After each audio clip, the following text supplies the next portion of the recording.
então o Diniz, a gente tem separado aí o Diniz falando sobre o Pato, porque ontem o Pato entra no segundo tempo, acho que pelos 30 minutos por aí, e ele não entra na vaga do Pablo. O Pablo vai para a ponta direita e o Pato entra como centroavante. E às vezes a gente fica, né? Será que o Diniz está vendo o Pato mais como centroavante, um pouquinho mais atrás? O que ele vai fazer se tiver os dois à disposição? Ontem, pelo que ele mostrou ali na escalação e do jeito que ele fez, ele puxou o Pablo para a ponta direita e o Pato ficou lá como centroavante. Mas a gente vai ouvir o Diniz falando sobre isso. Eu acho que o Alexandre Pato entrou hoje muito bem no aspecto físico de entrega, que é uma coisa que todo mundo fica esperando. Ele, assim, faltou muito pouco para ele realizar grandes jogadas no jogo. Então, ele me agradou bastante a maneira como ele entrou, que é uma coisa que o torcedor espera e ele tem isso para dar. E é porque a parte técnica dele, ele é um jogador extremamente qualificado. Então, eu gostei muito da entrada do Pato. Foi outro cara que voltou diferente, trabalhou muito em Cotia, tá, com muito desejo que as coisas aconteçam nesse ano. Voltou diferente, diz o Diniz, e daí fala o trabalho dele e tal. Eu confesso que eu não consegui ver muita coisa do Pato no tempo que ele ficou em campo ontem. Diferente, não consegui. Pode ser que ele, de fato, presente. Eu não consegui ver o segundo tempo inteiro, mas agradecendo o que me impediu de ver. Acontece. Mas, aliás, acontece demais isso, né? Mas, enfim.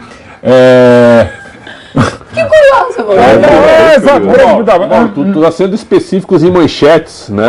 Mas os boletins não estão vindo. Mas joga as manchetes joga, assine, então, pois a gente assina. Bom, enfim.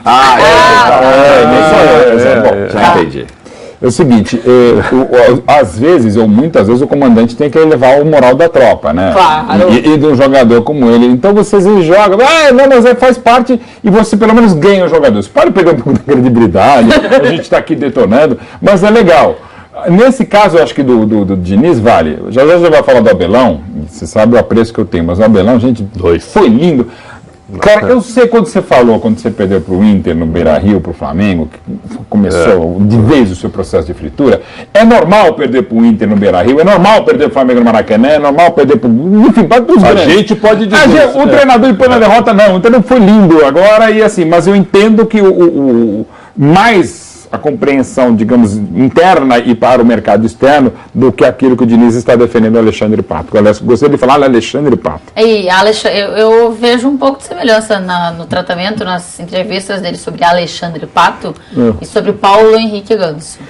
Quando eu estava que no mundo hoje está todo mundo... Eu acho que hoje são jogos jurídicos, né? Quer tentar recuperar, no Você final não tem mais um tipo explosão, você tem o Jorge Henrique de Almeida Quadros. Eu entendo essa preocupação de você elogiar o jogador, levantar o moral da tropa. Eu entendo tudo isso, é uma das atribuições de um líder. Mas eu acho que isso tudo tem um limite. Não, eu acho que você fica ali no limite entre a... Foi lindo. No limite entre o levantar a moral da tropa e o virar babá, sabe? E às vezes distorcer. E às vezes você babar demais, também, do verbo babar. Então, assim, você às vezes acaba exagerando um pouquinho nessa ponta, porque nós estamos falando de caras bem remunerados, com carreiras consolidadas, com ótimo potencial técnico e que precisam render, e que sabem que precisam render, porque são profissionais. Então, eu acho que essa coisa de levantar o moral, ela vai até um certo ponto. Eu acho que não pode se cometer o exagero. O jogador precisa, ao mesmo tempo que você precisa levantar a moral, você precisa cobrar, você precisa ser firme, você precisa falar, cara, você é um dos mais bem remunerados do grupo, vambora. E às vezes, assim, fritar o jogador publicamente é muito ruim. O jogador não gosta de ser criticado publicamente. Mas quando o cara vai mal, eu acho que o líder tem a obrigação de ser honesto na análise. É o tranquinho. Tranquinho, mas de vez em quando, dá uma ombrada de vez em quando, fala, velho, vamos, né? O grande Tranquinho, líder, imagina, porque não tem a menor capacidade para nada desse tipo de liderança, é exatamente o cara que sabe. O Tele foi um cara, pegando o exemplo de São Paulo, eu gosto sempre de lembrar, o Raí em 91 foi o ano do Vai ao Racha para ele, animado pelo Tele Santana, e o Pablo Raí virou o que virou, porque ele, quando chegou o Morumbi 88 até 91, ele meio que se arrastava, né? Se imagina, ele quase foi, inclusive, trocado com o Flamengo no começo de 90. Ele era apenas o irmão do Sócrates. Ele era apenas o irmão do Sócrates, e virou uma referência, até hoje, inclusive, diretor de São Paulo. O Tele aprendeu, e ele aprendeu com o Raí, e ele aprendeu como treinador, que ele não fazia isso antes, como lidar com o Raí? Que era carinhá-lo, depois Raí, assim, diferentemente do que o Zagallo e o Parreira não conseguiram fazer em 94. Tem jogador que eu falo, você tem que jogar, tipo Edmundo, tem que jogar ele na parede de chapisco, que aí ele funciona. Sim. O Raí não é do Cafuné, e não é um é melhor que o outro, não, é característica de personalidade. Por isso que é assim. Psicologia. Exato. O Pretz, a gente dá porrada nele porque é do jeito, e ainda assim mas não dá certo. Mas eu até acho que o Pato tem gente que é o Cafuné é o cara do Cafuné. Então, eu ouvi, o Luizinho falou ontem aqui, antes de sair de férias, Ele saiu de férias, o Luizinho? Luizinho saiu de férias. Que ele ouviu um podcast de uma entrevista do Kleber Machado com o Fernando Diniz. E eu ouvi a entrevista ontem. Eu vi esse podcast com essa entrevista. E o que o Diniz acha é que os jogadores desde muito jovens, quem não tá bem, quem não foi bem num jogo, é completamente escanteado. E aí, desde os jovens na base, eu tô dizendo, é meio que maltratado, não dão moral, não conversam. Ah, foi mal, não me interessa. Se você é ruim, eu não quero saber. Ele tem razão. E quando o cara é muito bom, ele é tão bajulado que também é ruim. Então, assim, no fim das contas, você não faz bem pra ninguém. Nem pra quem foi bem, nem pra quem foi mal. Por isso que eu sou dinizista. Ele é muito bom nessa questão.